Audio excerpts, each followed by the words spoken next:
McCoist and Miller feel for Ramsey as penalty miss costs Rangers. Rangers legend Kenny Miller insists Aaron Ramsey will be devastated after he missed the fatal penalty in their Europa League final defeat, but ally McCoist stressed that someone had to be the fall guy.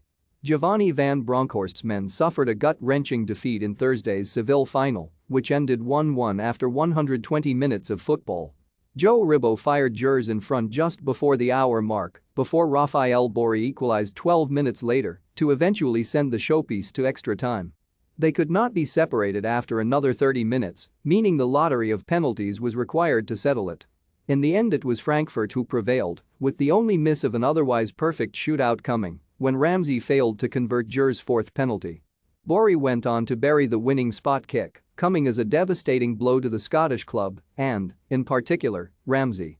The Welshman's missed effort proved decisive as Frankfurt tucked away 5 superb penalties to ensure they lifted the trophy in Seville.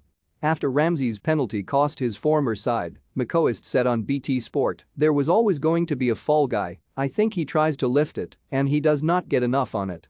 His co-pundit Miller then added, "You need to get a bit of height when you are going down the middle. If he does get it down there it is a goal, but he pulls it ever so slightly and the keeper gets to it because he hasn't quite got the height.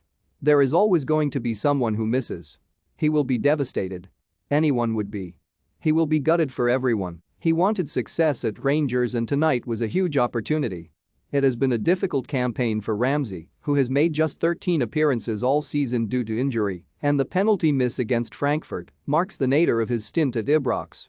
But former Tottenham midfielder Jamie O'Hara has called for fans to avoid criticizing the ex-Arsenal man, commending him for stepping up from the spot in such an important match. O'Hara wrote on Twitter, "No abuse for Ramsey please, had the bottle to step up and take a huge penalty. The odds are in the goalkeeper's favor. He will be devastated and need support, gut-wrenching number Rangers." Former Scotland winger Pat Nevin, however, says Ramsey will now have to live with the miss for the rest of his life, while claiming Rangers will be kicking themselves for coming up short. "Torture. Every time you lose a cup final is torture. After the work they put in, after the fact they got better as the game went on," Nevin said on BBC Radio 5 Live. They really believed. The standard of penalties was astonishingly high except for Ramsey. He has to live with that for the rest of his life. What an opportunity Rangers had. They'll kick themselves. It was there to be won.